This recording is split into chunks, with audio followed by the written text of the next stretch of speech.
This is Ram Dass here and now. I'm Raghu Marcus, and we have another wonderful talk from Ram Dass from August 1989. And before, I just want to mention something that's very relevant to this particular talk, which the talk is around how to become impeccable with whatever we are handed karmically in our lives. And that's a very general theme to this talk. As I said, there's a reference here that that would help support some of the things Ram Dass is talking about in this particular talk that he gave all those years ago. We've a couple of times over the last couple of years, we've presented the mindfulness and meditation course, online course from Ram Dass, and it's been a very, very popular course from Love, Serve, Remember Foundation and ramdass.org.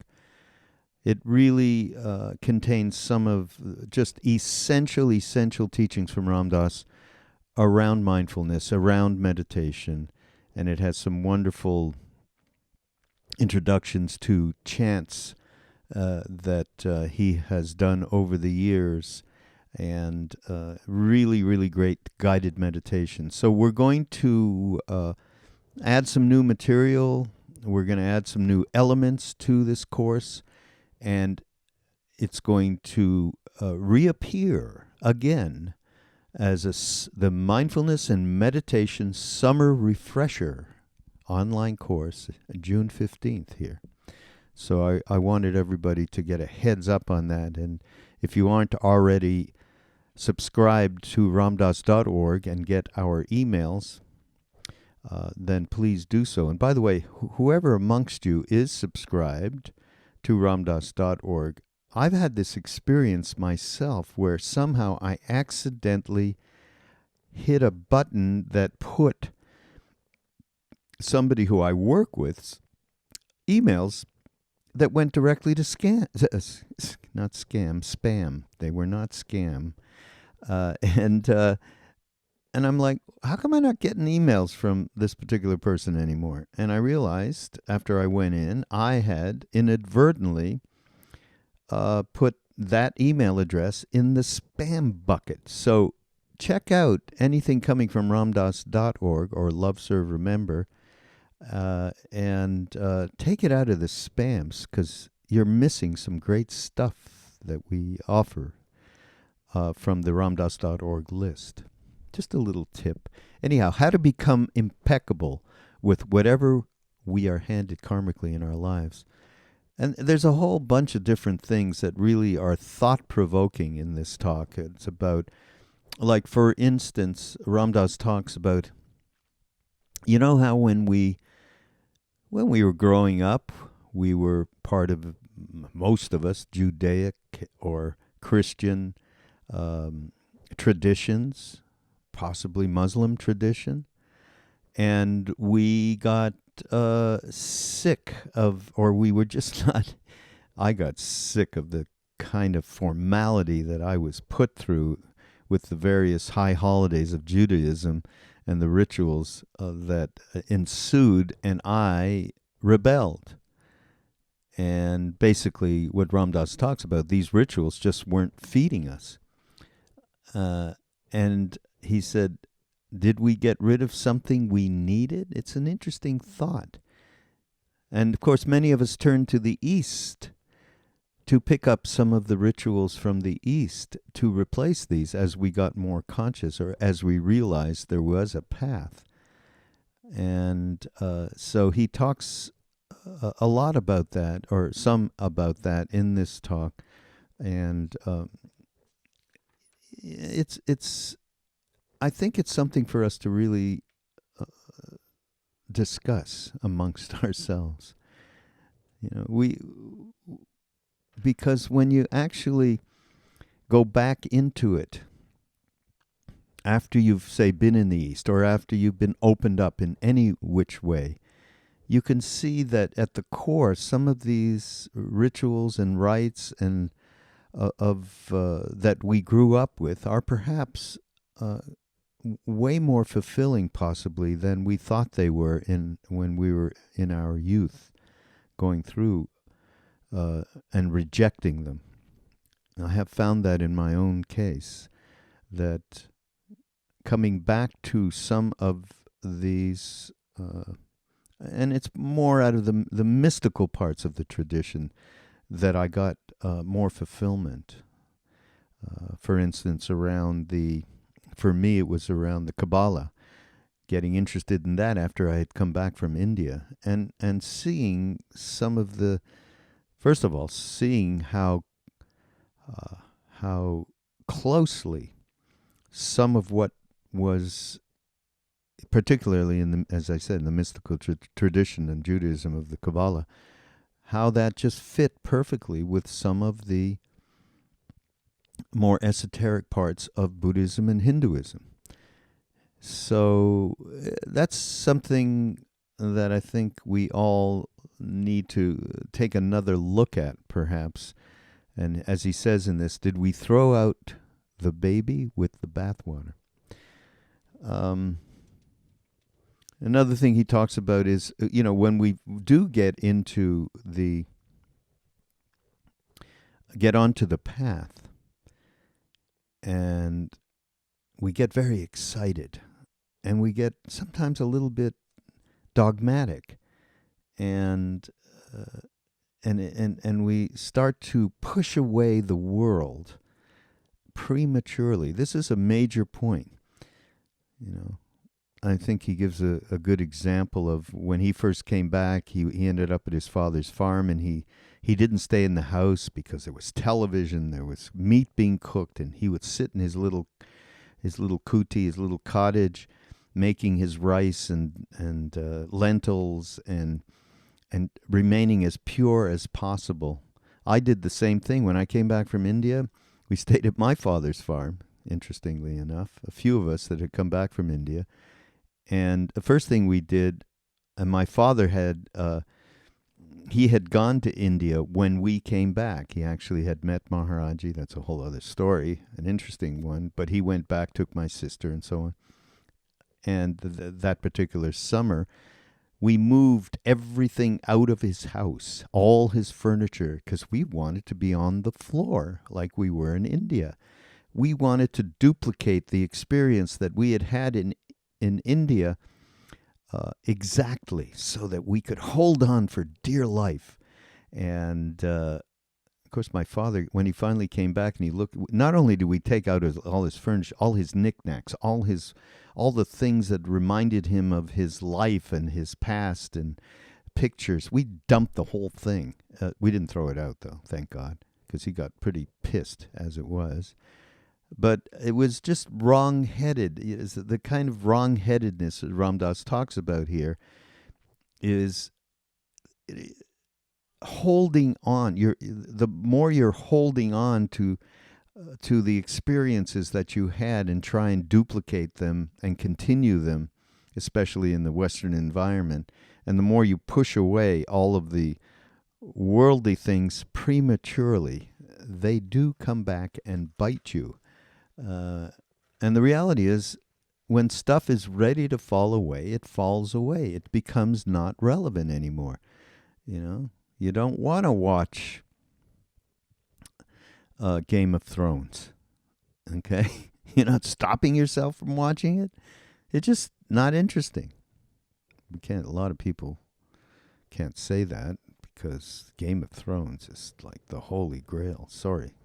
What else?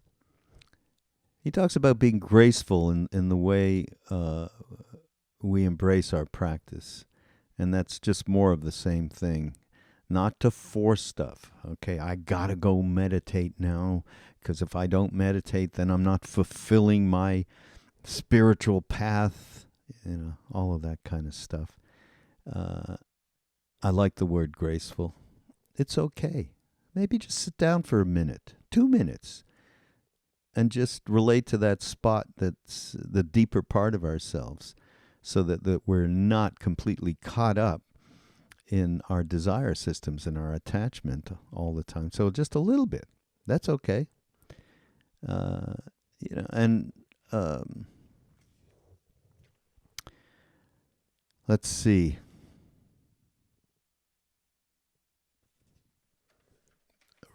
Towards the latter part of the talk that I chose is really, to me, some of the most instructive stuff around how to become way more conscious about how we deal with what we're handed karmically in our lives, how to really embrace the spiritual path in a very graceful way.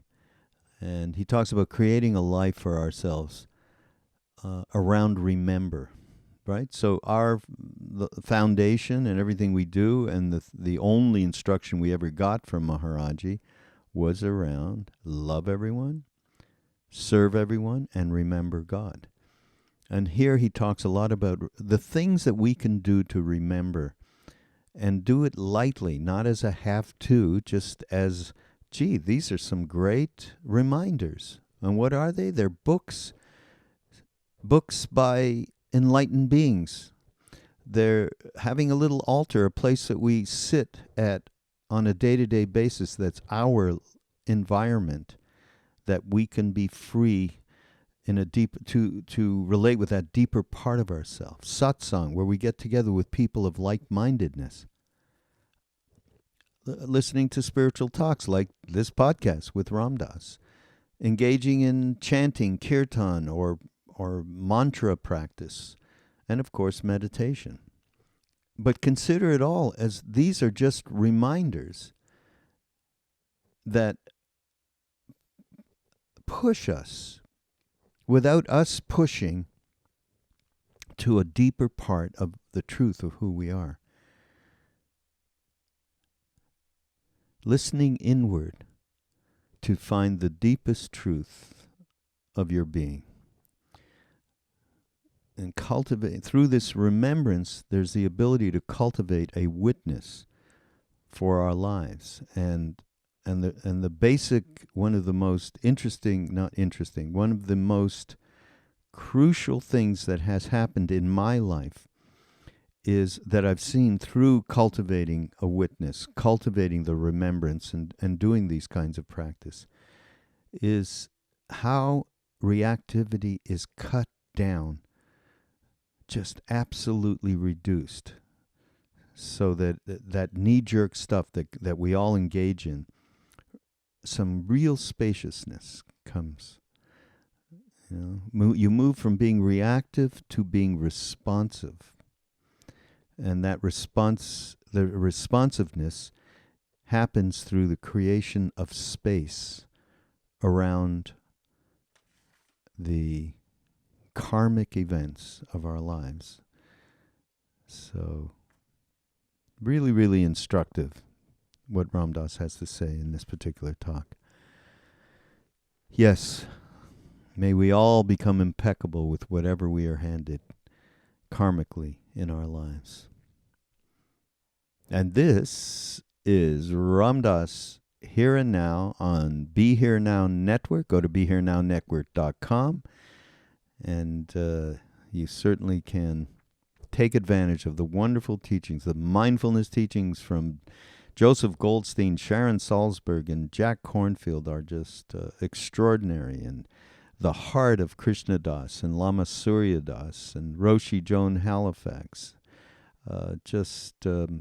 I'm honestly really proud to be involved with this network that we created. I just think I'm really happy for the offering that it is. And also, don't forget, Mind Rolling, the podcast I do on my own, just sitting around talking to people about just this kind of a thing. The path, consciousness, what's going on in our world, and how to live a life in balance. So that's Mind Rolling on the Be Here Now Network. This is Ram Dass Here and Now. We shall see you next week. Namaste. So, what I'm suggesting to you is that what we were talking about yesterday was reinforcing for many of you a way of gaining perspective about your own life. so that you can see this is the soul's work. The incarnation is the soul's work. And I listen to hear what is my work and how do I do it impeccably. If it turns out that I am a mother and I am in this kind of an environment with this kind of a husband, with this kind of in-laws, with this kind of economic opportunities, within that situation, how do I become impeccable within that? How do I bring it back home? Now, there are two aspects that we have to talk about today.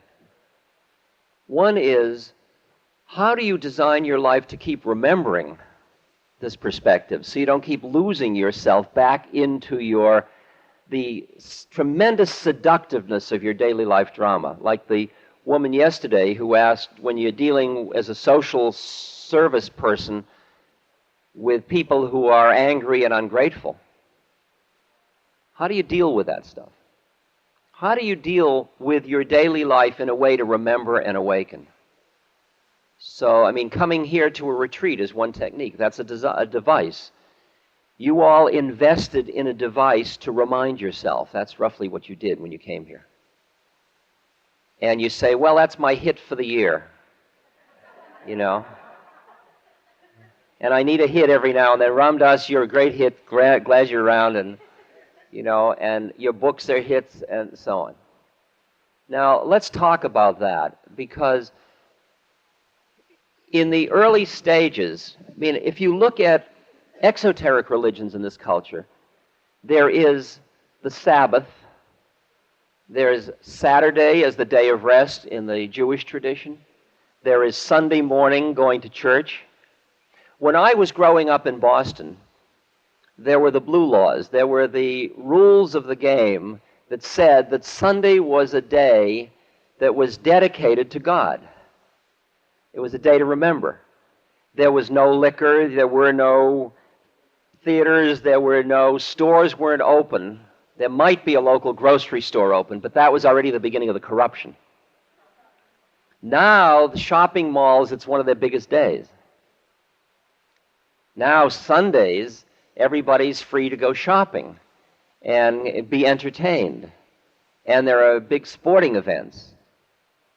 And the whole quality of a day devoted to remembering, because we were so busy getting rid of the empty rituals. The question is, did we throw the baby out with the bath? When we got rid of the rituals because they weren't feeding us, did we get rid of something we needed? It's the same issue for us as whether or not the freedom that we realized when we got some affluence in this culture and some mobility, whether that freedom, we used it in a way to break up the extended family unit so that we ended up starving ourselves for something that we really needed, which was a sense of place within a family. Because what we've ended up with is these generational splits where old people go to Florida and young people go to rock festivals, and everybody lives by generation, and a couple feels they're free when they get out of the parents' home. In India, where I lived, I mean, when the marriage occurs, I couldn't believe because I'm so much part of a personality cult, which is what we are. You don't realize how much we are obsessed with personality till you get out of this. I mean, it's incredibly obsessive. It really is. What do I need? What do I want? Are my desires being satisfied? Am I happy? Am I getting enough? Do you satisfy me? Can we work it out? I mean, it's far out. I mean, you can't believe it when you get into other cultures where they don't know what you're talking about. I mean, you say to an Indian you're codependent and they think you're off the wall, you know.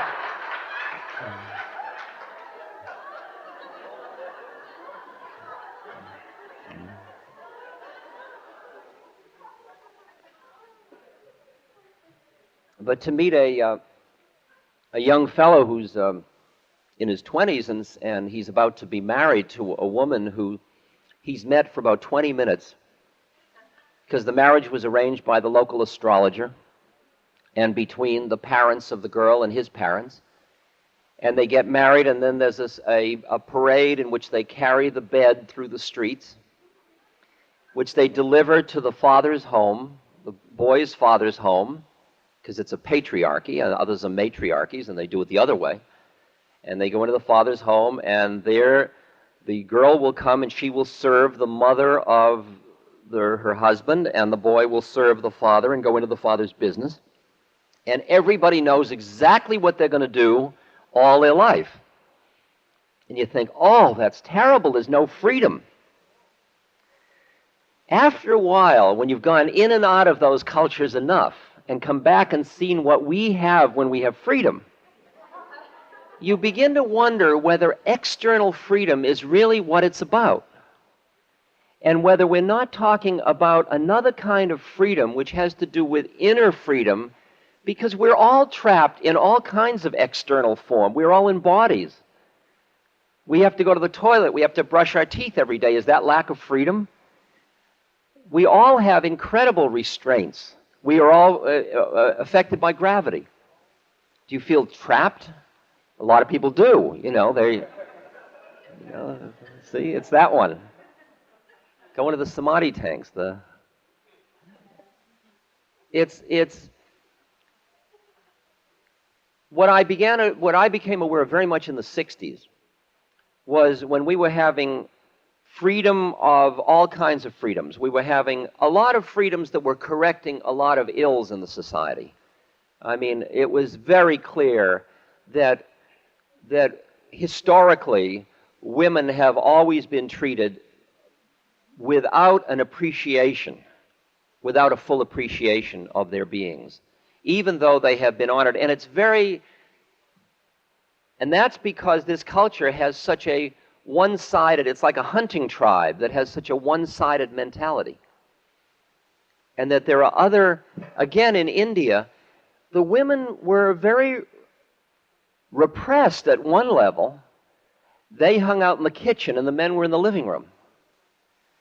But somehow I knew, and because I was a holy person, I could go into the kitchen. The other men couldn't. And all I knew, it was more fun in the kitchen. Now you can say, but the poor women. And I'm appreciative of the predicament that people should have equal opportunity.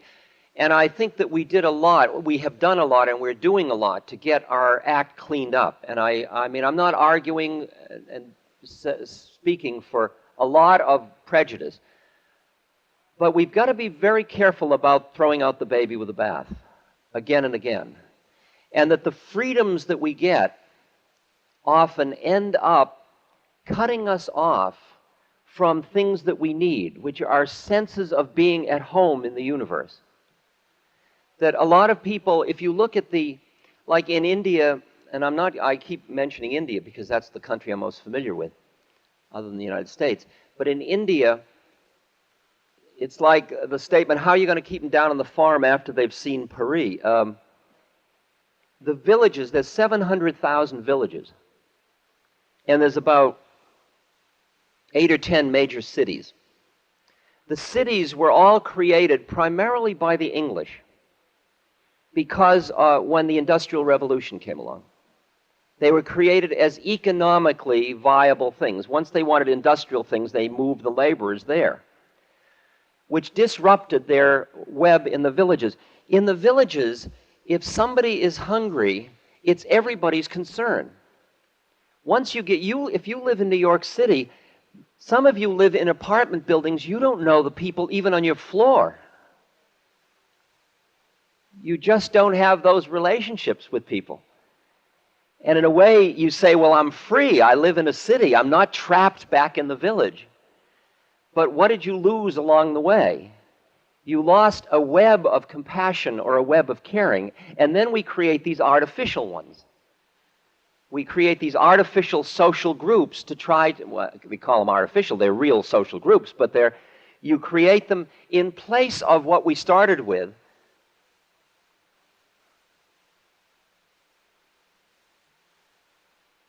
So now let's come back to the question of what we need in our lives to help us remember and help us gain perspective.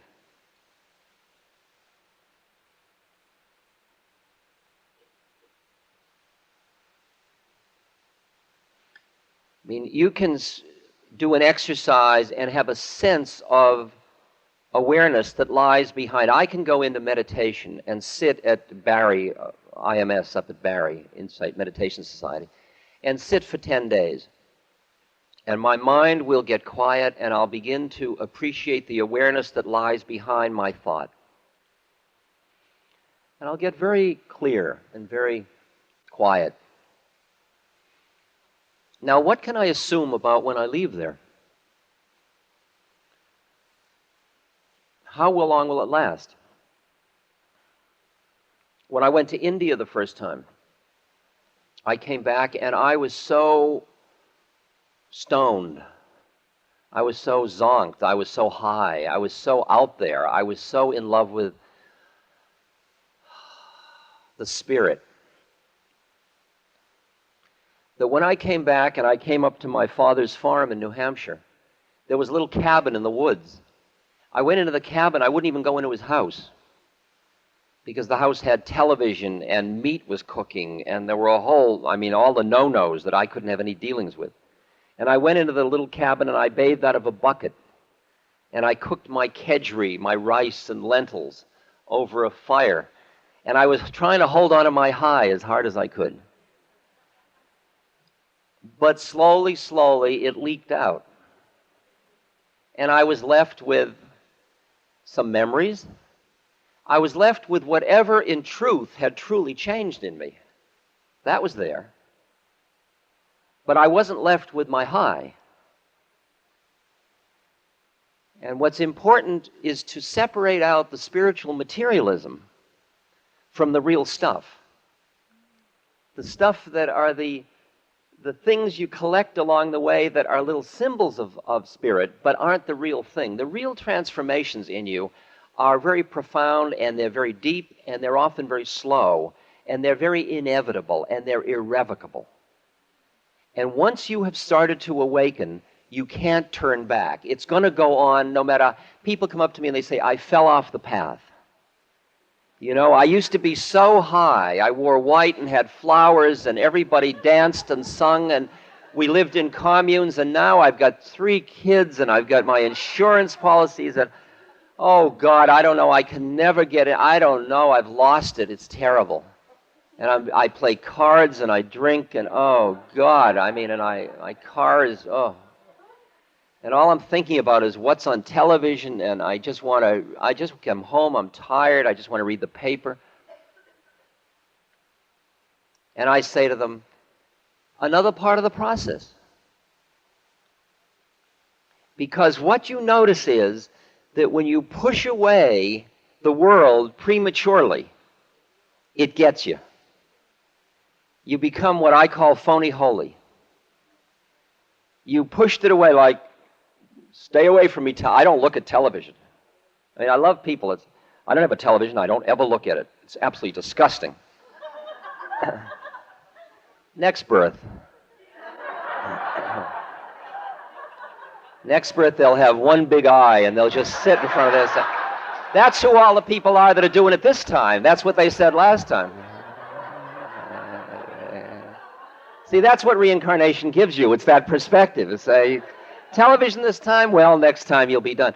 Because there's a difference when you're busy. It's like the people that are non-smokers. I haven't smoked in 3 years, 2 months, 2 days, and 10 hours, you know? I mean, they are so busy, they're probably going to die of non-smoking.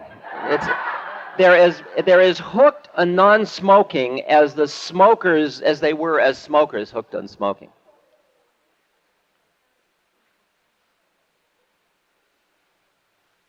The issue is that when stuff is ready to fall away, it falls away. That's when you're ready to let it go. That's when it goes, and it goes naturally, and it goes. You just aren't interested. You're not busy not doing it. It just isn't relevant anymore. It isn't relevant anymore.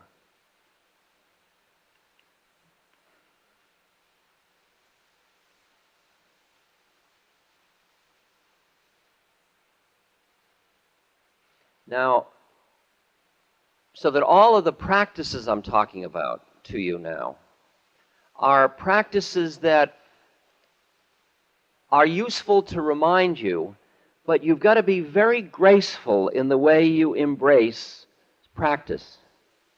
Because if you embrace it with too much ought and should, ultimately it's going to come back like a boomerang and hit you in the head. And it'll force you the other way and with a kind of violent reaction. That's exactly what happened to exoteric Christianity and Judaism in this country. That most of us grew up, it's Yom Kippur, you'll fast. Well, why? It doesn't matter, you'll fast. No. It's Lent, you'll give up. And you were impelled to pursue the rituals out of guilt or out of family obligation or because your authority told you to do it. It was a vertical thing. It didn't come out of your yearning for something. It came out of somebody else's feelings of righteousness. And as we've learned, as you look in your own lives, for most of us in this group, that didn't work. And what it did was it cut us off from the living truth of those spiritual traditions. I remember after I started to really reawaken to the Spirit, because I went through my bar mitzvah and my circumcision and my confirmation and all of it, and with very, very little spiritual awareness. I mean, I could say the barachis, but I didn't know what they meant, because nobody cared that I knew what they meant, as long as I could say them. And then when I started to awaken, I remember going to church once, because I was going through all religious traditions, and I went to church, and the minister said, we will now sing hymn number 53 or something, and it was, Holy, holy, holy, Lord God Almighty. And I started to sing this thing, this hymn, and I went into ecstasy. And I looked around, and everybody else was singing it like they were reading the shopping list for the grocery store, Holy, holy, holy, Lord God. And it was this kind of tight, like, okay, now, stand up, sit down, kneel, you give $1 into the pot, up, now I'm gone, I'm good. I'm good for the week. Okay?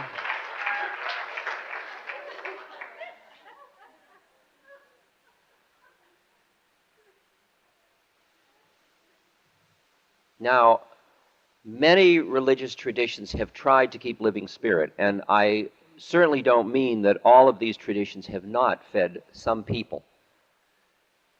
There are in churches and there are in synagogues, there is still plenty of living truth. But in terms of mass ritual, it has primarily failed in this society. So as you come back into the Spirit, I remember once, when I came back in 68 from India, and I lived up at the farm in New Hampshire, pretty soon people started to gather and we'd talk about the Spirit and the divine and love and truth and beauty. And a couple of hundred people would come every weekend to my father's farm.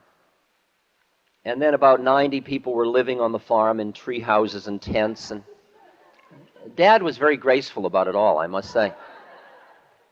And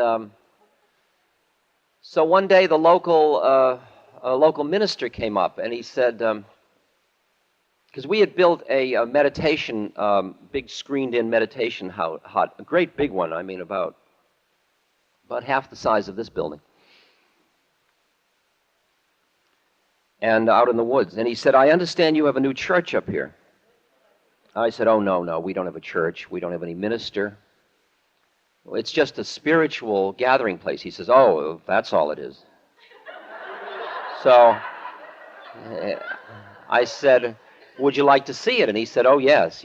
And so he walked up the hill, and all these young hippies were in tents and tree houses, and his eyes were like, And Dad had put in a hose we had bought a bathtub with a shower curtain around it, and somebody was taking a shower, and it was opaque. I mean, it wasn't transparent, but there was a body in there, and I could see his mind was orgy, orgy, orgy. You know, he was looking to see what he was going to find. And he came into this room, which had a big dirt floor and a fire in the center of it, and there were people doing yoga, standing on their heads, and there were people reading the Bible, and there were people reading the Gita, and people chanting. I mean, it was quite a scene in there. And he looked and he said, oh, very interesting, very interesting. He said, perhaps you'd like to come to we have a bag lunch. All the ministers and priests get together. There were no rabbis in that town, but get together every Tuesday for a bag lunch. Maybe you'd like to come and tell us about your work. I said, well, maybe they'd all like to come up here for the bag lunch. He said, oh, I think that would be wonderful. So that to next Tuesday, we got bridge chairs so they wouldn't have to sit on the floor, and it was a rainy day, and they all drove right up to the place and let the cars come right in, and they all sat around the fire. And I had all the kids, people, talk about what had happened to them and what was happening to them. And by the end of it, I remember one minister, and there were tears streaming down his face, and he said, when I went to study theology, he said, it was my dream that he said, I went because I had a deep spiritual calling. He said, but everything that has transpired since then in my church and in my role and in what's expected of me has stifled that. And he said, do you think there's any chance that this spirit will come back into the church? And there was something so poignant about this person being a minister of God, an instrument for providing that to the culture, and was part of an institution that was starving to death. The heart was starving to death because of what had happened to the ritual.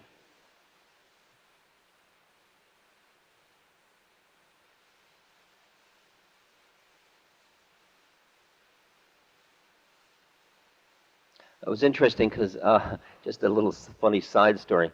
Later on in the summer,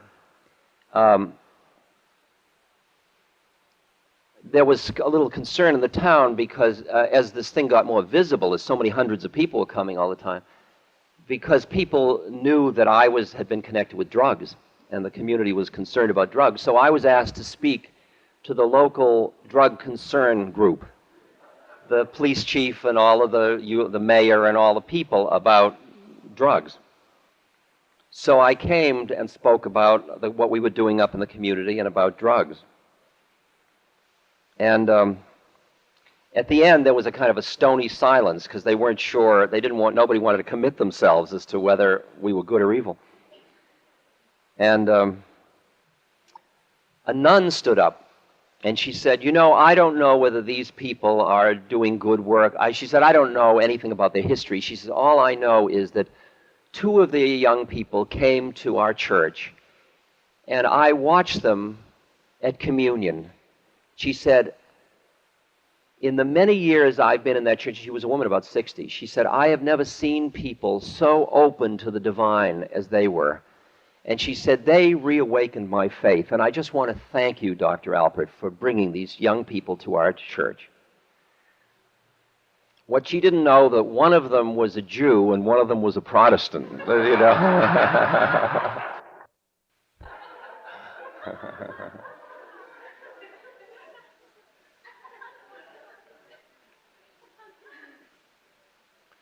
So now we come back into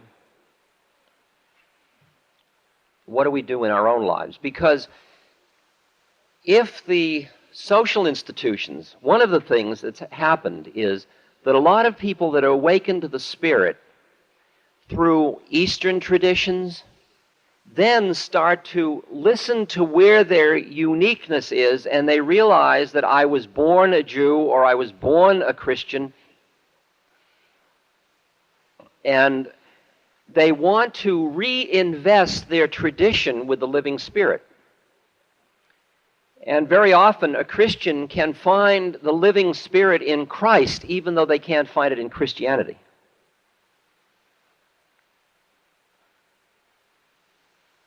I mean, Christianity has certainly like communion, and communion has been a ritual that has managed to keep some edge of living spirit all the way through. When you watch people take communion, you often see a taste of living spirit that is just mind-blowing if you just watch their faces as their tongue goes out. That quality.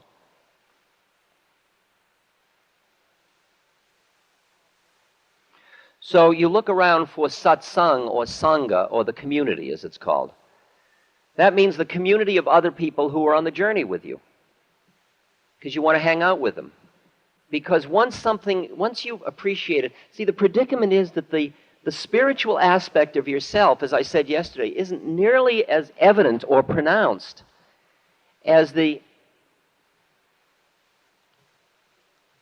physical material aspect. You're much more aware of a pain in your knee than you are of your soul. You're much more aware of your hunger in your belly than you are of your hunger for God or Goddess. You're much more aware of your bills unpaid than you are of your karma. And what we're talking about now is a shift of perspective of life so that you begin to look at your life from a spiritual vantage point. In order to do that, there are some things you can do to help you do that. One of them is you come to something like this. In Burma, for example, when people go on vacation, they don't go off to, quote, have fun. They go on vacation to retreats. They go on vacation and it's interesting. I mean, it's like when Club Med puts in a spiritual library. Do you go to Club Med or do you go to Omega? Well, Omega's the beginning of the edge of that. And when you finish with Omega, do you go to an ashram? Because if you have 50 weeks a year when you work and then 2 weeks when you're free, quote, externally free, what do you do then? Do you drive as hard as you can to exhaust yourself? You come back a wreck to spend the next 50 years before you can exhaust yourself and your funds again? Or do you go to a place where you will quiet your mind and open your heart and deepen your spiritual connection so you will come back refurbished to reinvest in life from a new perspective? And I think it's worth thinking about, is what you do with your spare time. What do you do with your weekends? I mean, what do you do? What do you fill them with? What do you fill your evenings with? What do you fill your mornings with when you wake up before you start the game? Because it's in those little moments and bigger moments that you have the chance, once you start to awaken, it doesn't mean anything to do it beforehand, but once you've started to awaken, you start to use those little places in your life as reminders. Like for some people, you understand the term a puja table or a puja space. It's a space in your home. It might be in your closet. It might be in your bedroom. It might be in a library. It might be in a separate room. It's a space that you have set aside as a place to remind yourself. It's a place where you go and when you sit down there, you don't answer the telephone. You don't bring the newspaper.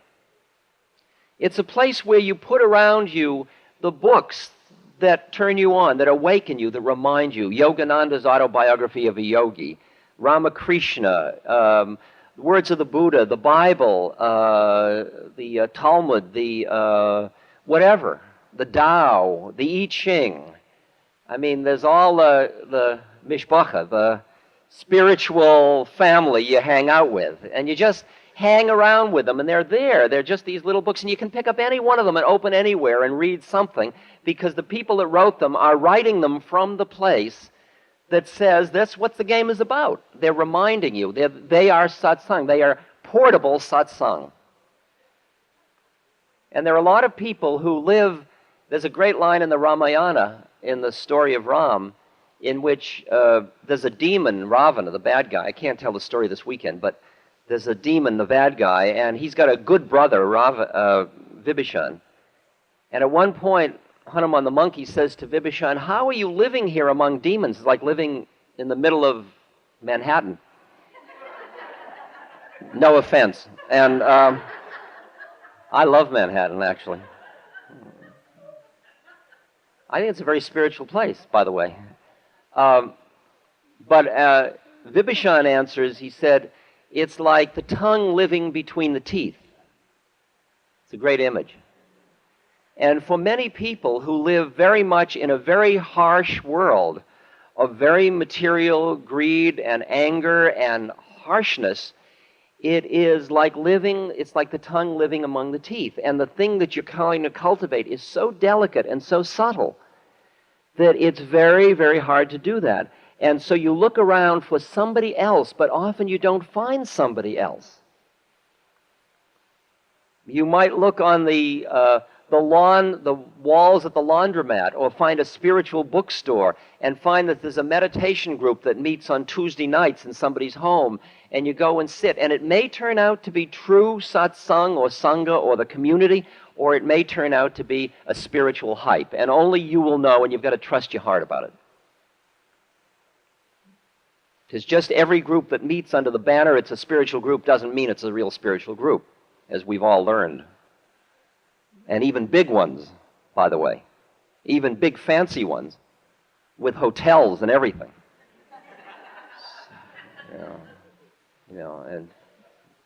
And powers and everything. Go, be careful. Trust your own heart. Trust your heart that you're dealing with the real truth of the Spirit. So often you don't have other people. If you're lucky, you do, because it is luck to have spiritual beings around. And the higher the being and the clearer, the better your luck. It's great to have a guru. It's not necessary, but it's great. But you may not. And you may not even have other folks around. Then you have books. And you have tapes. I mean, a lot of people do their heavy spiritual work sitting in traffic listening to tapes these days. Or going to bed at night listening to a tape as they go to sleep. I remember this couple coming up to me. They were about in their 60s. And they said, "You know, you go to bed with us every night."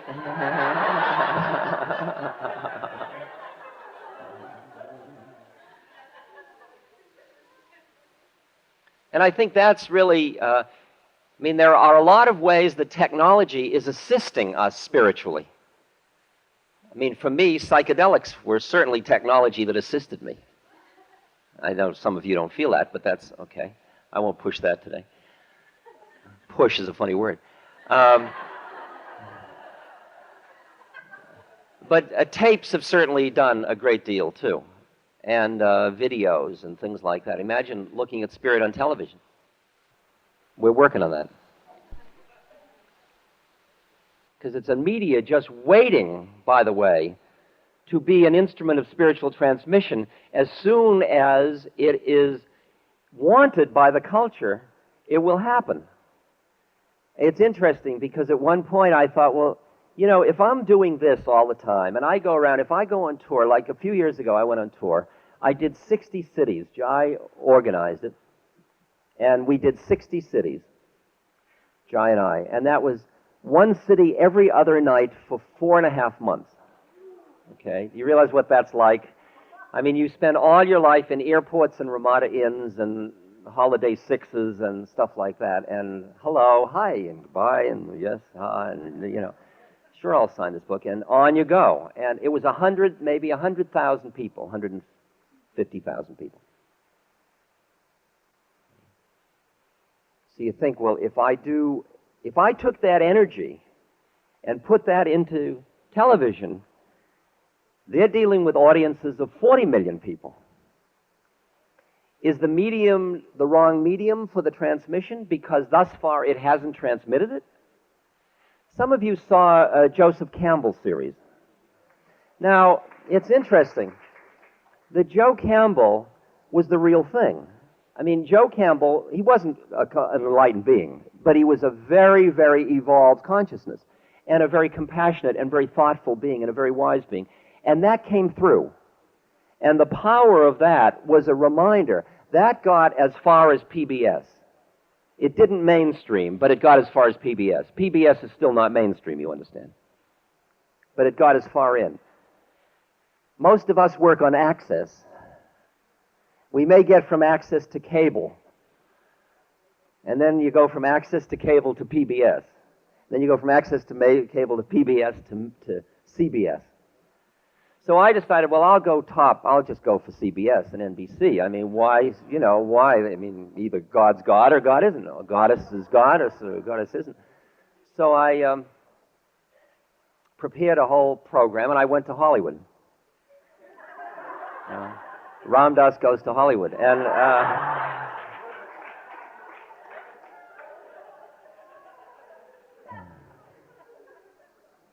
And I decided not to, waste time. I'd go right to the top. So I sat down with people like Norman Lear, who did All in the Family, and the people that do Golden Girls, and all these people that are making it in the world there, And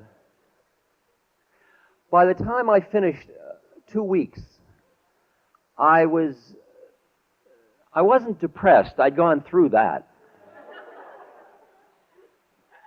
But I realized that it would be so homogenized on the way through. It would be so emasculated, or the power of the spirit, because, well, in order to market this, I mean, I remember when Norman Lear was telling me at dinner how he was doing a show on a Hispanic family as a follow-up of All in the Family. It was a 13-part series, and he was developing the characters, and he was concerned about the compassion and so on, and it was a very caring thing. And he said the show got pulled after 4 segments because the audience because the executives didn't feel it was going to make it. Now here was Norman Lear, who was like a top dollar in Hollywood, and he still didn't have the power to allow him to even develop his characters. And I thought, boy, if it is that harsh a reality, if it is run by the bookkeeping department, by the accountants of the multinationals, it's not a game that you can play easily. You've got to come at it a different way. It's as if the control of the media, it's as if the culture won't allow itself to awaken in a certain way. Now, part of it is the marketing. Do you market spirit as entertainment? See, people said, now, if you have a dramatic script, we might consider it. Is that what you do? Because people are so hooked on being stimulated in a certain level of emotionality? Danny Goleman, who's on the board of SEVA and writes for the New York Times, he's one of the behavioral science editors of the New York Times. Danny is working with a lot of people like Bill Moyers and others on the issue of what the news is in America.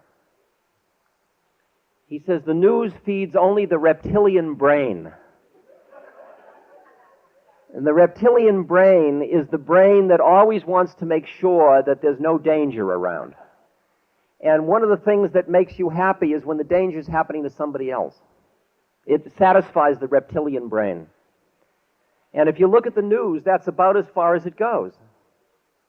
And all of the issues of the news of compassion, or the news of depth, or the news of really reflective stuff, the culture and the media and everybody, it's a conspiracy of keeping us unconscious in an interesting way. And I don't want to get into conspiratorial, I'm not paranoid, because that's who we are. It's not them doing it to us, you understand. It's us doing it to us. It's who we are. The Buddha said, what did you expect? He said, who takes birth on this plane anyway? He said, everybody, but by the nature of their karma, has the 5 hindrances. They have lust and greed. That's just one of them. They have lust and greed. Hatred and ill will is the second one. Agitation is the third. Sloth and torpor is the fourth. And doubt is the fifth. Now, when you look at so who's the television audience? Hatred, lust, sloth, agitation, and doubt. And that's who we are. We are also something else.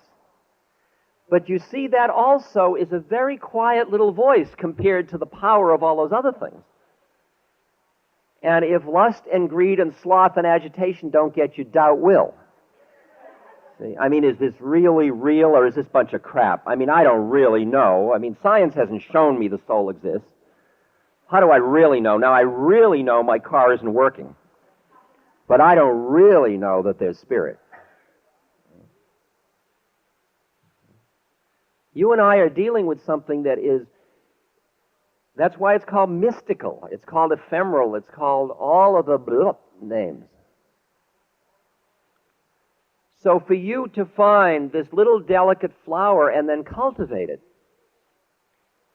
Ramakrishna says at the beginning what you do is when you have a little tree, you put a fence around it so the cows don't walk over it. Later, when it's a big tree, the cows can rub against it and they can get shade from it and everything. You don't assume that you're already ready to take. They talk about some people can cross the great ocean and they're a big ship and they can take many people across. Some people can barely get themselves across because they're traveling on a straw. And some people just paddle out and drown in the world of existence, depending on your sort of incarnation, your evolutionary readiness. So what you do is you create a life for yourself that helps you remember. People, books, a place in your home, tapes, little things that help remind you.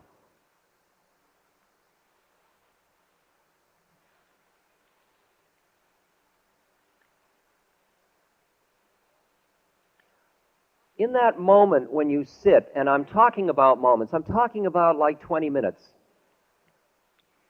I don't really care if you just took that 20 minutes and sat looking out a window. No, don't look at anything. Sit quietly. Sit in a way where you are contemplative. I'm talking about contemplation. I'm not talking about meditation now. I'm talking about just letting your mind reflect quietly without picking up a book or a newspaper or anything. What I'd suggest is that in the morning or in the evening or on weekends or whenever you can, you take whatever spiritual book interests you, read about one paragraph of it, a shloka, one paragraph, something, then put it down, and then just let your mind run free for 15, 20 minutes. If you would do that every day for even a month, that's a pretty easy thing to do. That's not demanding that you go to India, or that you sell your house, or that you give all your money to me, or that you sign up.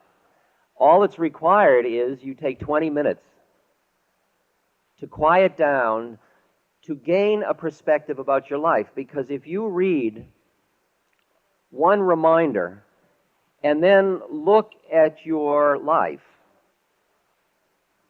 like I take the Tao, say the line from the Tao, truth waits for eyes unclouded by longing. Take that one line. Truth waits for eyes unclouded by longing.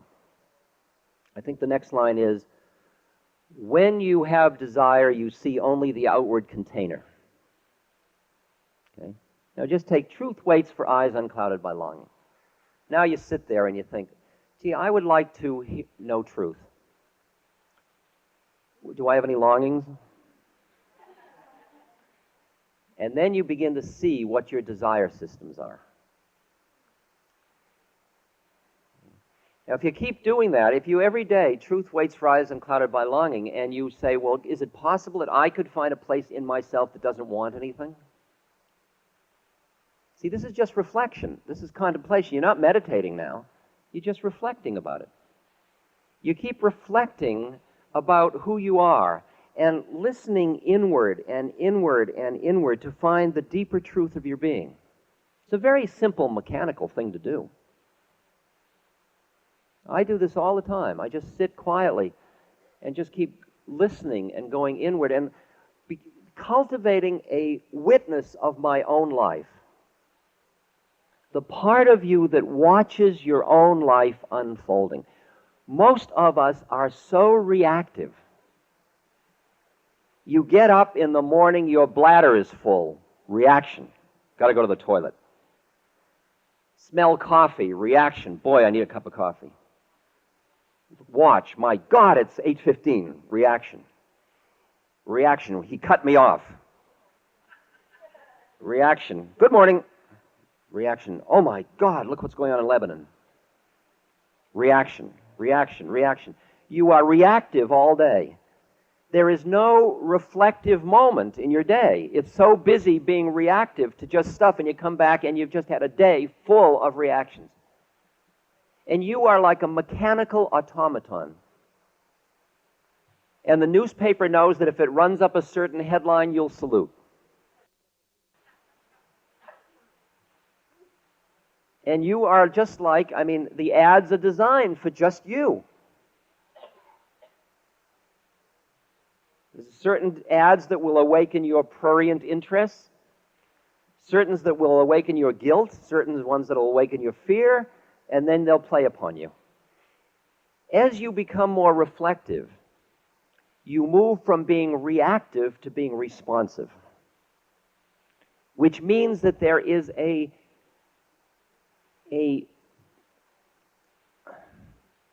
moment between the input and the response. See, what happens is the world acts upon you, and then if you are totally on automatic, you give a reaction which is habitual and learned. It's probably what your father did to you and your mother did to you and all that stuff. So something comes and you say, that's nice. Something else comes and you say, oh, that's horrible. And if you trace that back, you'd find it all the way back in your, where you learned it and all that stuff. All those attitudes are all well learned, and you're just a reactive person. We're all in that stuff. We're all in it. You start to mediate the input and the reaction with space. What do you do in that space? Something comes in. Depending on how you have cultivated that inner space, you can go into absolute emptiness at that moment. You just go quiet. You don't think of the response. You just wait. You empty and trust and go deeper to feel a deeper response to it.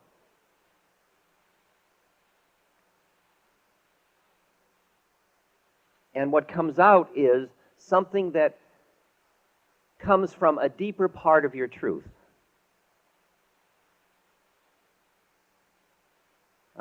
That's a very complex thing I'm trying to convey to you, and I think perhaps trying to do too much for you, or to you, or with you.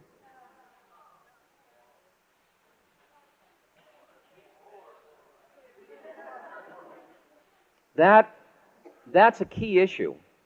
See, as you cultivate some kind of reflective space in yourself, then you are able to process the universe around you and provide a response that brings the universe back into harmony, that is a healing response rather than a reactive response which perpetuates the suffering of the world. It's a really far-out situation. And that has to do with the emptiness of your own mind. There was a period of time in the late 60s when I started to notice that I wasn't thinking anything a lot of the time. And I thought, uh-oh, that's what they said would happen. I obviously took too many drugs, and this is the result, because I had been trained as a Harvard professor to think all the time. That was my stock in trade. I remember I used to fly my airplane. I had a little Cessna, and I used to have a clipboard on my leg with a paper so I could, while I was flying, I could write down ideas, theories and theses and hypotheses, because that was my stuff. And I'd fly across the country and I'd come back with credible research designs. And I was thinking all the time, because you had to keep thinking.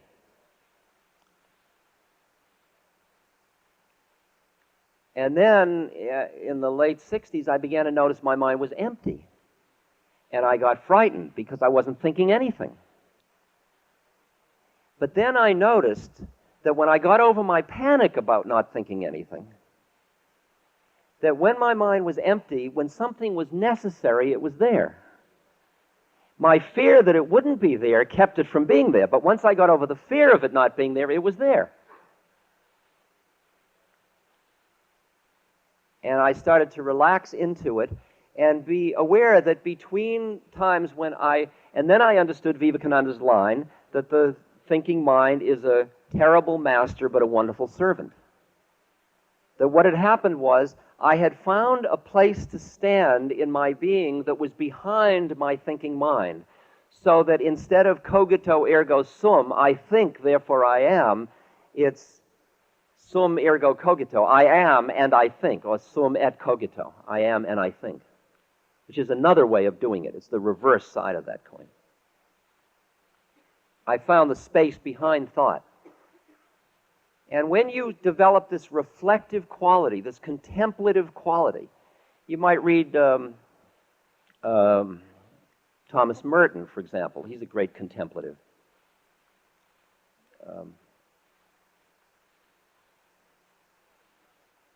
I mean, all kinds of little stories. Rabbi Nachman, there are lovely little stories, the Baal Shem Tov. They're just wonderful little stories that keep reminding you, keep awakening. Like one rabbi saying, I didn't go to that other rabbi to study the Torah. I came to watch him tie his shoes. You think, well, now, what does that mean? And you sit with it for a while until you begin to get a sweetness, an understanding of how spirit translates into life. Into life. And you sit with it and you reflect. And then you begin to look at your life. And you notice that you got very holy chanting, but then when you got on the subway, you got very irritated. See? And 10,000 times you get holy and you get irritated. You get holy and you get irritated. And if you keep watching that, after a while the watcher says, this is really off the wall. The watcher, but then that's just judgment, and you watch the judgment. Oh, judging, so. You just watch it. Anger. Bliss. Anger. Emptiness. Bliss. Anger. Irritation. Till pretty soon, as you get on the bus and you get irritated, you're going, irritation. And the witness starts to dwell with you all the time. For me, it's my guru. He's always hanging around with me saying, well, Ram Dass, pretty interesting. It's going like this. Or he's laughing at me, or he's giggling. That's my own deepest truth. It's my own self talking to me. It's like you start to have a dialogue between the deepest part of your being and the part of your being that is the familiar personality part. It's a dialogue, and at first, the deeper part of your being is an imaginary playmate that you've created. Later on, as it gets stronger, it turns out that your personality was the imaginary playmate. That's the transition we're talking about. It's bizarre when it finally happens. When you realize, okay, who will I be? You wake up, well, here goes Ram Dass, and you wipe, put the mask on. Hi, I'm Ram Dass, And you go off to work and you play your part. And you say, well, is that hypocritical? To the extent that people think I'm my personality, they're getting hyped. But to the extent that they are listening to hear who I am, I'm in here. I'm not who you project me to be. I mean, people walk up to you. It's interesting. You walk down the street after a while, and it's like everybody has these huge mind nets coming out of their heads that are trapping you. Because they're projecting, as we said yesterday, like each person, the way they dress, the way they sit, remember how you saw how each person's telling you who they think they are. So somebody's walking down the street saying, I'm helpless, I'm helpless, I'm helpless, help me. Somebody else is walking down the street saying, I'm a lion, I'm very responsible, I'm a Republican. Somebody else is walking down the street saying, I'm laid back, baby.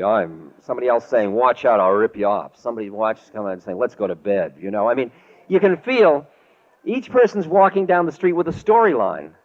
And most people are very trapped in their storyline. They take themselves seriously. They think that's who they are, and they're really projecting it out, and they're trying to suck you in to a conspiracy to buy that reality. They're saying, this is who I think I am, and they suck you in and we play a little game with each other. I'll make believe you are who you think you are if you'll make believe I am who I think I am. And we won't upset the water. And that's what most marriages are, by the way. That's the horror of marriage. At its worst, at its best, it cuts through that and it's living truth.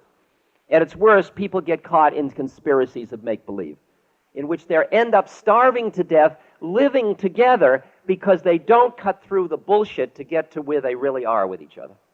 And I don't mean processing psychodynamics. I mean going behind that stuff. Human relationships are too interesting as a vehicle for awakening to waste them on the folly of the tiny fears that keep you in the conspiracy that keeps you cut off from each other. It isn't worth it.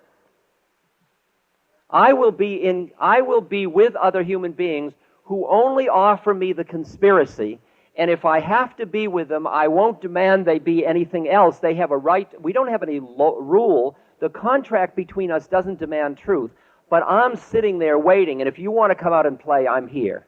I'm not your projection of Ramdas. I'm here as a being.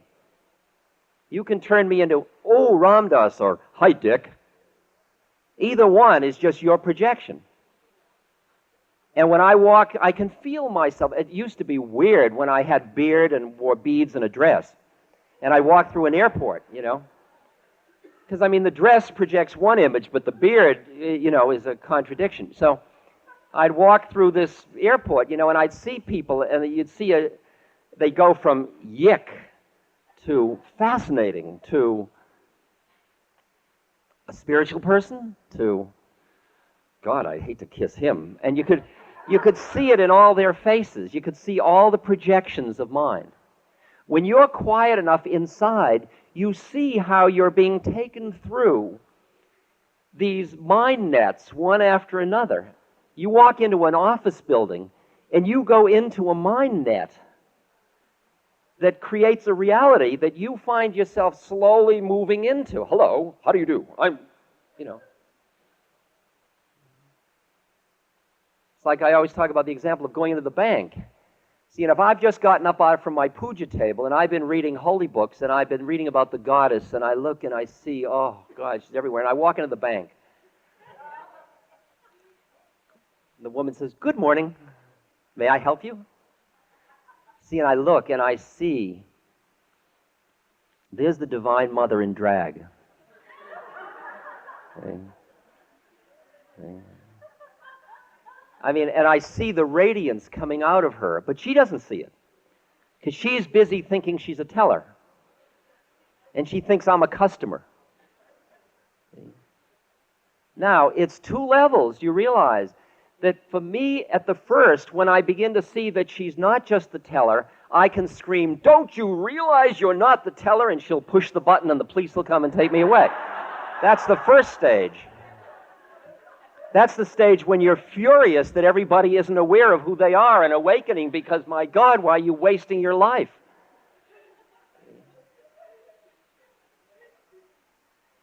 A later stage. You walk in, you look, you see the divine light, you love her, you say, would you cash my check? You play your part, she plays her part, but there is nothing in your mind that treats the part as so real that if she wants to come up, there's nothing that'll keep her from awakening into that moment. And what you find when you are quiet enough and spacious enough, you will be amazed at how many of the people you know day by day that you thought were closed down tight and busy in their role are right there when you're right there. That's what's so far out. People came up to me in this retreat and said, my father, I thought he was, and then I was sitting with him and we were talking, and suddenly I realized that, and it was their readiness, their openness that allowed their that father, the father was there all the time. I kid about the story, I think it's in Be Here Now, about, you go to India looking for the holy people and you come back and you find it's your Aunt Thelma cooking chicken soup. It's the Buddha. She says, have some soup. My Aunt Thelma really loved that, by the way. She's got that page framed in her room.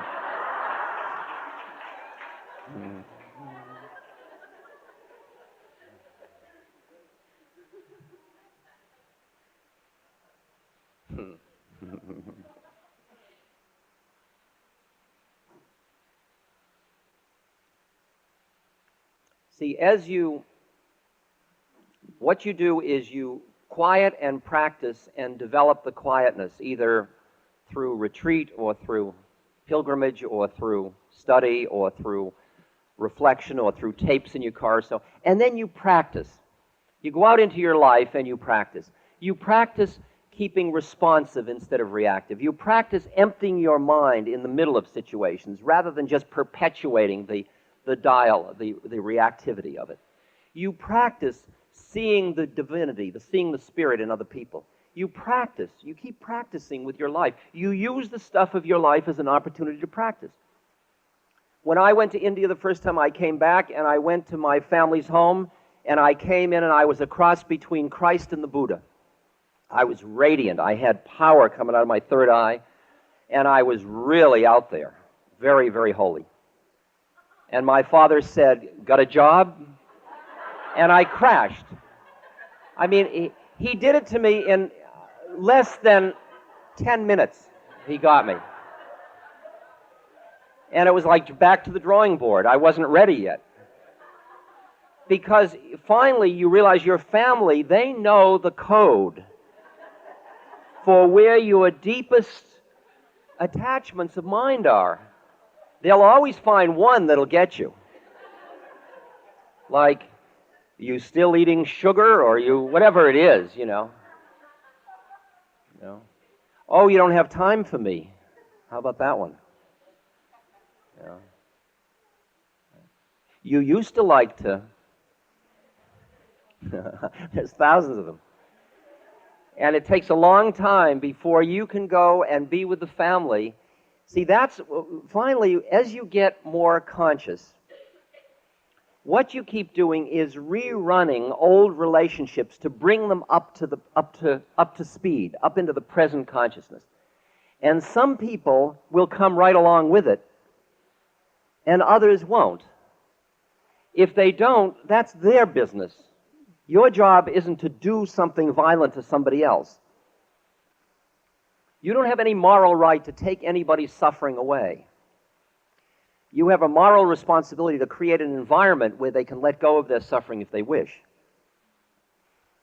And you have a moral right to not create conditions that impose suffering.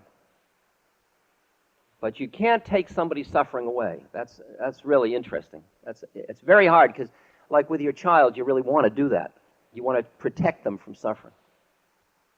But you don't even know why the suffering's there. Because the suffering is part of the way in which you cultivate compassion.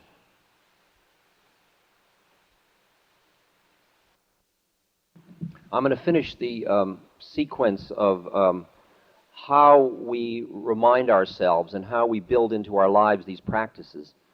And as I said yesterday, the witness in you starts sometimes as 1%, and 99% is busy taking seriously your life. You're busy being angry, and 1% can notice you're angry. And you keep cultivating that until that's a good chunk of your consciousness. A good chunk of your consciousness is just sitting here. You have cultivated, it's called cultivating equanimity. You're just cultivating a place inside that is the witness, that is just aware of what's happening. It's not judging it. It's not trying to change it. Be careful. The witness is not judging and not trying to change. It is just noticing. That's a very important thing to see, to separate those issues out. Because most people think you're using the witness to change something. You've got to adopt a more passive relationship to that. as you witness your life more, as you bring the light of the witness to bear, your life will change. You don't have to manipulate your life to change. It will change as the witness gets stronger. Because as you watch the way you get caught in your own reactivity, as you watch it, that witness, that appreciation feeds back into the system, and you're less likely to get caught in the future. Because you begin to see it earlier and earlier and earlier, until you're even seeing it as you get caught.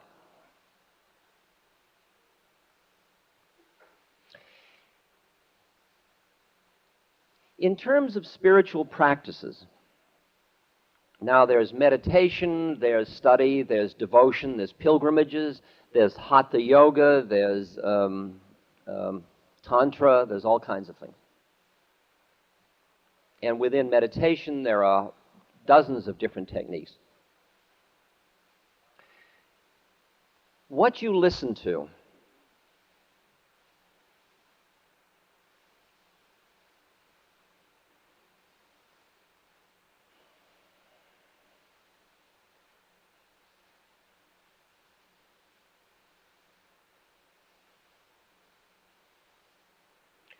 what I really listen to are my intuitive pulls. That is, I feel a yearning to quiet my mind, because I can see how my mind is so agitated. My mind, I'm so caught in my thoughts of the thises and that's, and I've got to do something about this and that I'm losing my equanimity, and then I'm pulled towards meditation. And I'm pulled towards practices that will just deepen the quietness and the concentration, the mindfulness. There are other times when I can feel that my heart is closed and my emotions are in the service of my intellect, that I'm saying, I love you, but I'm saying it with my head, not truly loving. And then I realize I have got to cultivate those qualities of heart. Those are very hard to cultivate. You can't just turn on your heart like that. But you can create a lifestyle that cultivates qualities of compassion and qualities of love and devotion. I mean, I've met many people who do devotional practices whose hearts are very closed. But I've also seen the way devotional practices can open and deepen the heart. Like chanting last night. For some people, you chanted and it didn't do anything. And for other people, you could chant and you could feel the thing happening to you inside yourself. There's no blame. You've got to understand different strokes for different folks. And it's not permanently the same stroke for the same folk all the time. It's different strokes for different folks at this moment and now at this moment. At some moments, I go to our temple in Taos, our little Hanuman monkey temple, and I go into ecstasy. I went there recently for Guru Purnima for a celebration, and I was chanting, and I just went into such a space I couldn't even move for hours. Or an hour. I just sat there, just out there with my Guru. And it was a tremendous feeding experience for me. At other times I go there, and all I'm aware of is the politics and the infighting and the social stuff, and I can't get out of there fast enough, and it's a real drag, and nothing happens at all. Now, at first, because I'm a powerful person in that situation, when I felt politics and all, I'd say, we got to close this temple. This is terrible. And then other times, when I'd feel this wonderful bliss, I'd open my checkbook and I'd say, here's more money. Then I began to realize this was just my head going through these changes in my heart. And I started to develop equanimity, and I realized, this time I'm turned on, this time I'm turned off. And then my reactions were turned into responses, and I looked at the situation and saw whether there was money needed or support or something needed to be changed from a quieter place.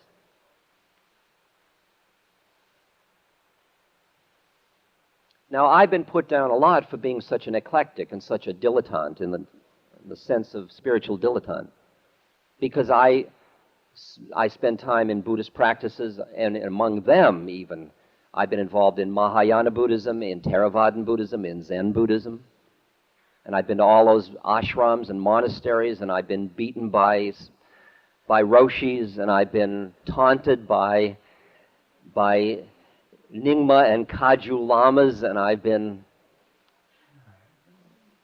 given malas by Galukpa lamas, and I've been chided by Theravadan monks, and then I've been in the Sufis. I've danced and sung with Sufis, and I've hung out with them. In fact, Pir Vilayat is the chairman of the board of this place, and I'm on the board, so we get a chance to play together all the time when we decide about this building. And then Zalman Schachter, who's a great Hasid, and we play together. And Brother David Stendelrast, who's a wonderful monk, and we hang out. And I feel so graced because when you meet a mensch in any tradition, it's a mensch. That's a Sanskrit word that means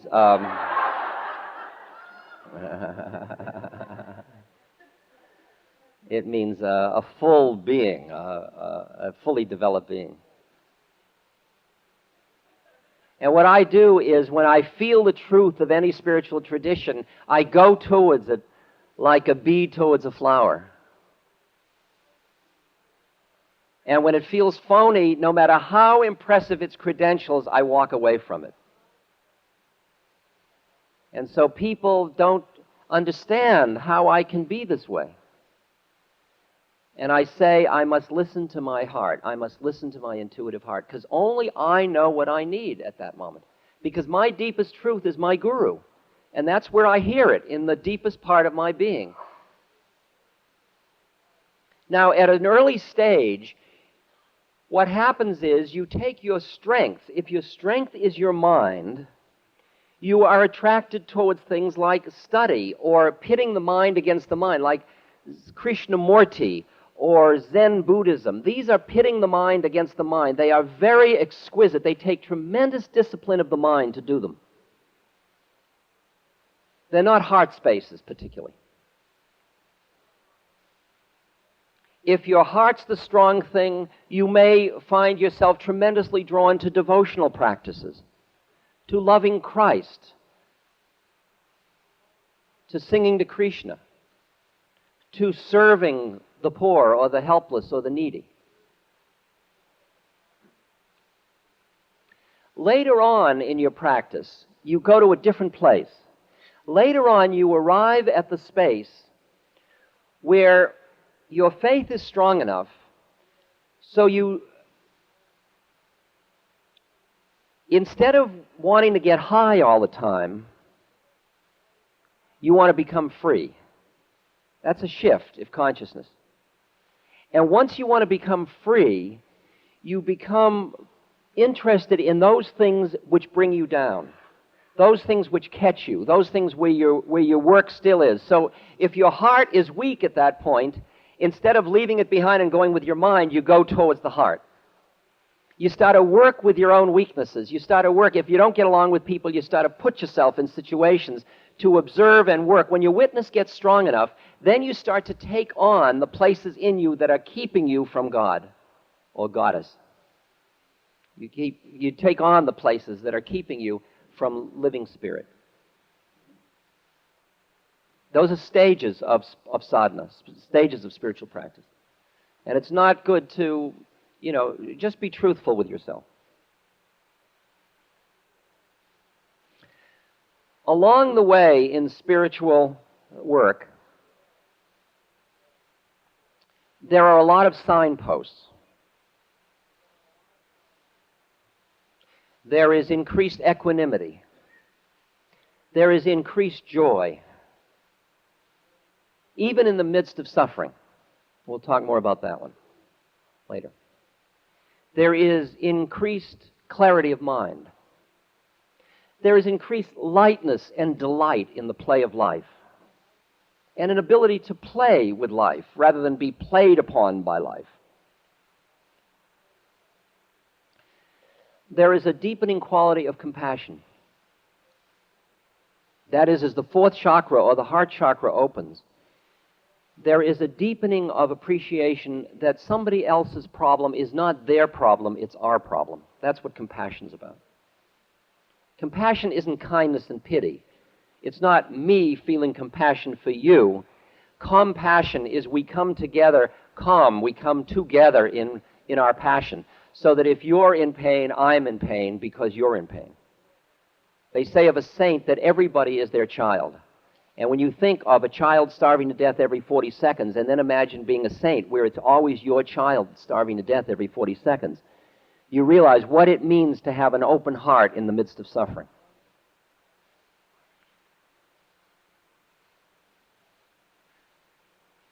And there is a quality of emptiness. There is a quality of emptiness. And that's the really scary final one that I was talking about, but it ends up deepening in the world where it's all empty. All the forms are empty. Nothing's happening. You're not going anywhere. Nothing's ever going to happen again. It's all play. It's nothing. It's nothing. And you say, have you made profane the world? No.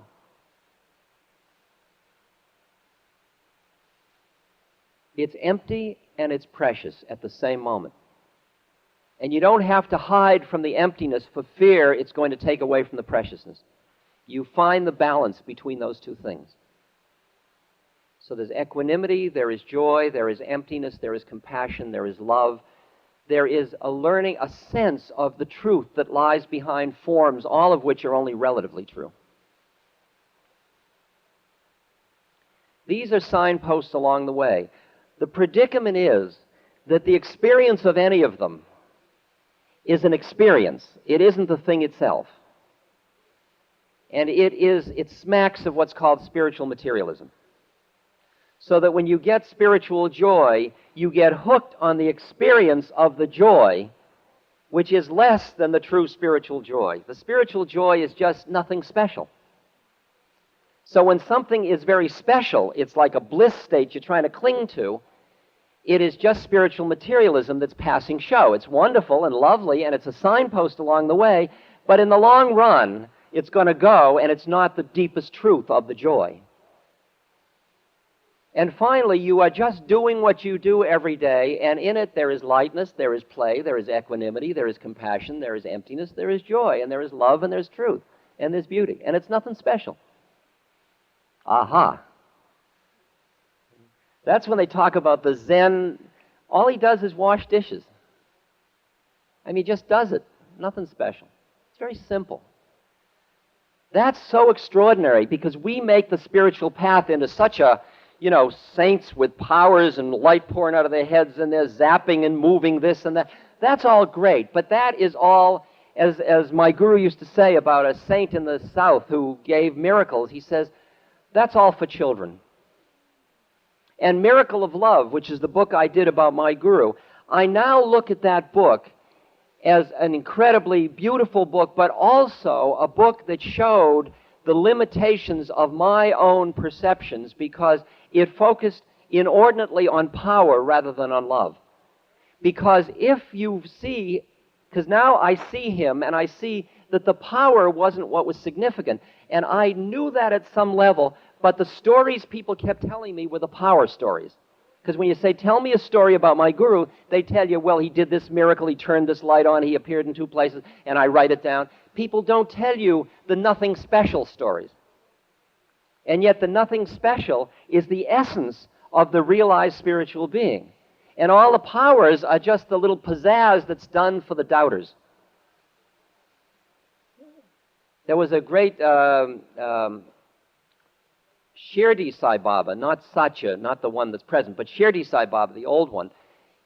He used to have powers pouring out of him. I mean, when an old couple came and their money had been ripped off so they couldn't go visit the Ganges, he said, you don't have to go anywhere, and out of his feet poured the river so they could have the river. I mean, he had that kind of, at one point when he came into a village, I mean, I love these stories, of course. They're such fun. He was a young guy, and everybody sort of thought he was kind of mentally unbalanced, and he'd go around begging for oil for his lamp to do his puja. So they thought they'd play with him, so they gave him water instead of oil, and he went back and lit it, and it burned.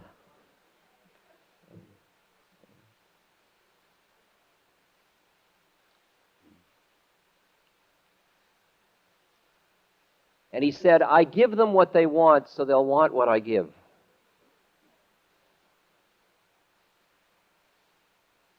And Maharaji's saying, miracles are for children. And then you begin to understand how nothing special it is. There's nobody there. That when you're a tree and a river, then you're a full being. You're all of it and you're nothing. You're all of it and you're nothing. And your compassion is coming out of emptiness. It's not like, I'll be compassionate, or what a rush I'm getting from being serving. You serve because that's what you are. And Gandhi said, when you have completely surrendered to God, you find yourself in the service of all that exists. It becomes your joy and recreation. It's not something, I think I'll do good.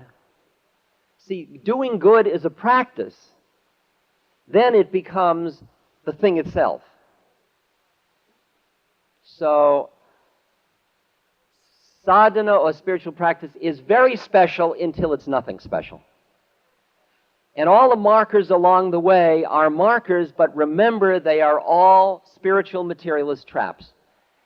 Every component you experience of the spiritual journey, closeness to the goddess, or closeness to the guru, or the experience of emptiness, all those experiences are traps.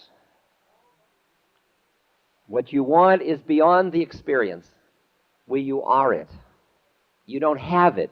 Everything you have, you will lose. Everything you are, you are. This podcast is brought to you by the Love Serve Remember Foundation and ramdas.org. We appreciate you listening, and we appreciate all the support that you've given us. Please continue that support and donate at ramdas.org. We can then continue to share what Ram Dass has been sharing for all of these years. Thank you.